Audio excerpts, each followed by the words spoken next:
때가 제6시쯤 되어 해가 빛을 잃고 온 땅에 어둠이 임하여 제9시까지 계속하며 성소의 휘장이 한가운데가 찢어지더라. 예수께서 큰 소리로 불러 이르시되 아버지 내 영혼을 아버지 손에 부탁하나이다 하고 이 말씀을 하신 후 숨지시니라.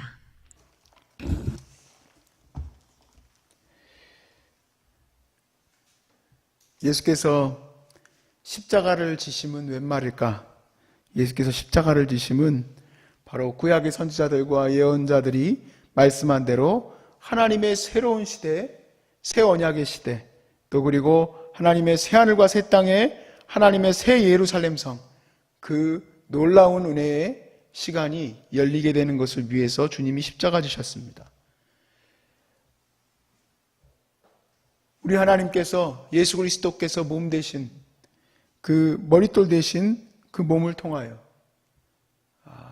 우리 한 사람 한 사람이 교회로 세워져 가고 이 땅 가운데 오직 죄밖에 없던 이 땅 가운데 마귀의 권세가 온 천지를 다 주관하고 있었던 이 세상 가운데 하나님의 능력으로 그 느부갓네살 신상, 그 우상, 그 모든 제국들을 통하여서 힘을 주었던 마귀의 그 권능으로 인하여서 힘을 얻었던 그 세상의 군왕들, 그리하여서 그들이 우상 숭배에게 했던 그 모든 세상의 권능 앞에 예수께서 오심으로 인하여 모든 우상을 제하고 하나님 앞으로 돌아오게 한 새 하나님의 역사가 일어나는 것, 그것이 바로 오늘 이 십자가의 사건입니다.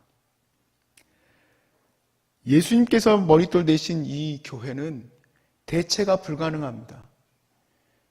이단들은 자기 교회들이 바로 새로운 시대의 역사를 일으키는 하나님의 약속의 성전처럼 얘기를 하지만 그 모든 것은 잘못되었죠.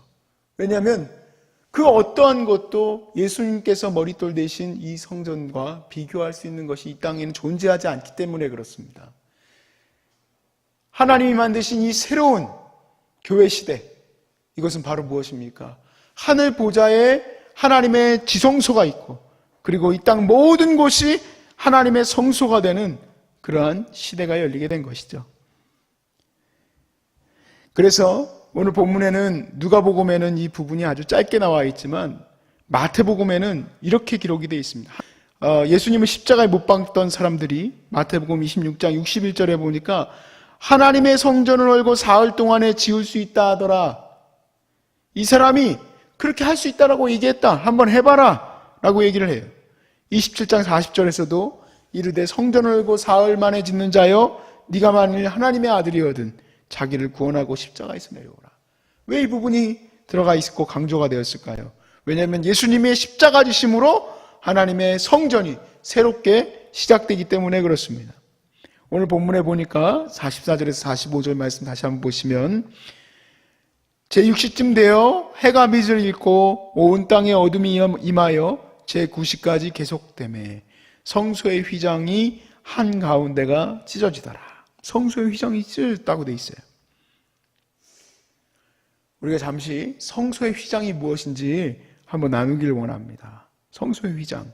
출애굽기 26장 31절에 보면 청색, 자색, 홍색 실과 가늘게 꼰 배실로 짜서 휘장을 만들고 그 위에 우리가 청색, 자색, 홍색 실로 짠, 소위 말해서 여러 가지 색깔로 짠 그 수놓은 것이 바로 무엇이냐? 그룹을 새겨 놓았습니다. 그룹을 거기에 정교하게 새겨 놓았어요. 이 그룹이 무엇입니까? 이 그룹은 천사예요. 바로 이 천사들이 물론 수놓은 거지만 상징은 이 제사장이 하나님의 지성소로 들어갈 수 없도록 막아놓은 거죠. 아담이 범죄한 이후에 하나님의 거룩한 동산이었던 그 성소예요, 그곳이. 근데 그곳으로 들어가지 못하죠. 왜냐하면 그룹들이 그곳을 지키고 있기 때문에. 그와 같이 하나님의 거룩한 보좌가 있는 그 영적 세계로 제사장은 들어갈 수가 없었습니다. 그룹이 지키고 있었어요. 이 그룹은 바로 무엇입니까? 우리의 이 사람이 살고 있는 이 세상, 이곳을 넘어선 영적 세계를 지키는 존재인 것이죠. 그러면 이 성소는 어떤 곳입니까? 이 성소는 온 우주를 상징해요. 그래서 그곳에는 7 촛대가 있습니다. 7 촛대는 바로 이 우주를 수놓고 있는 모든 별들을 말하고 있는 거죠.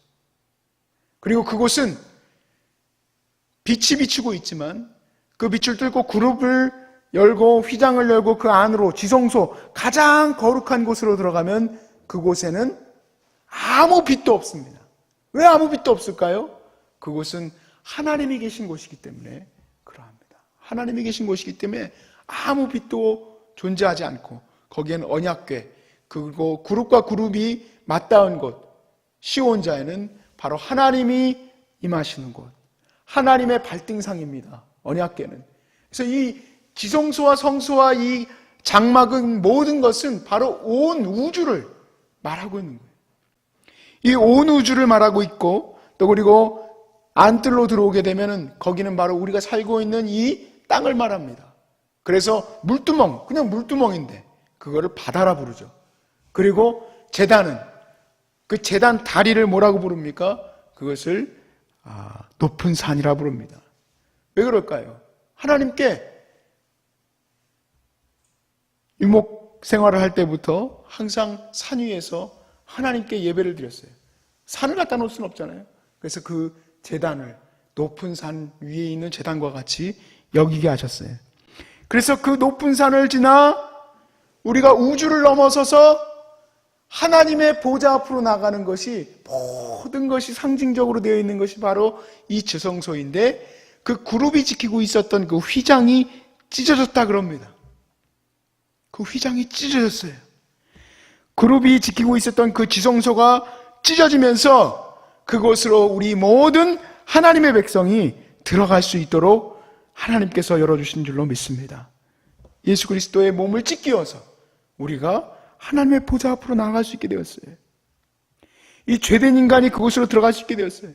그리고 예수님이 말씀하신 대로 더 이상은 이 성소와 지성소의 역할이 필요 없어지게 됨으로써 하나님께서 그것을 완전히 찢어버리시고 그리고 마태복음에 보면 마태복음 27장 50절에서 53절 말씀을 보니까 예수님께서 영원히 떠나실 때 성소 휘장이 찢어지고 둘이 나뉘어지고 나서 땅이 진동하고 바위가 터지고 무덤들이 열리게 됐어요. 천지가 진동을 했어요.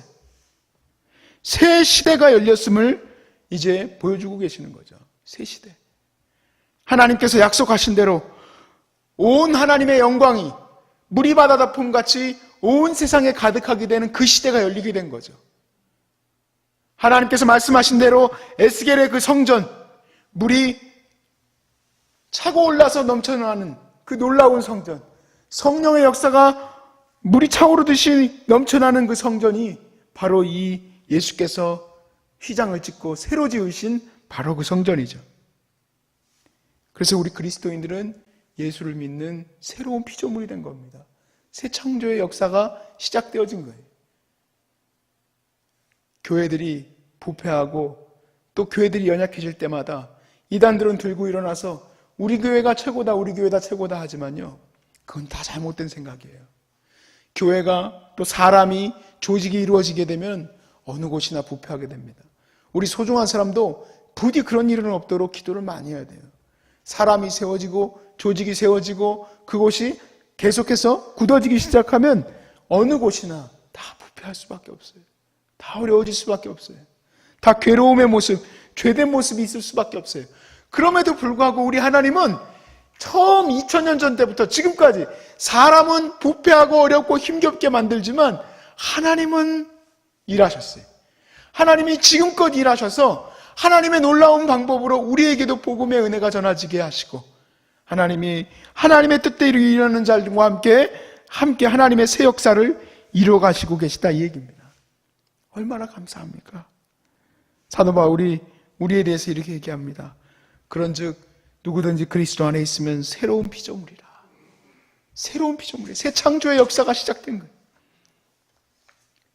그리고 바울이 새로운 피조물이므로 우리가 어떻게 하기를 원하는지가 고린도후서 5장 18절에서 21절 말씀에 나와 있어요. 모든 것이 하나님께로서 났으며 그가 그리스도로 말미암아 우리를 자기와 화목하게 하시고 또 우리에게 화목하게 하는 직분을 주셨으니 곧 하나님께서 그리스도 안에 계시사 세상을 자기와 화목하게 하시며 그들의 죄를 그들에게 돌리지 아니하시고 화목하게 하는 말씀을 우리에게 부탁하셨느니라.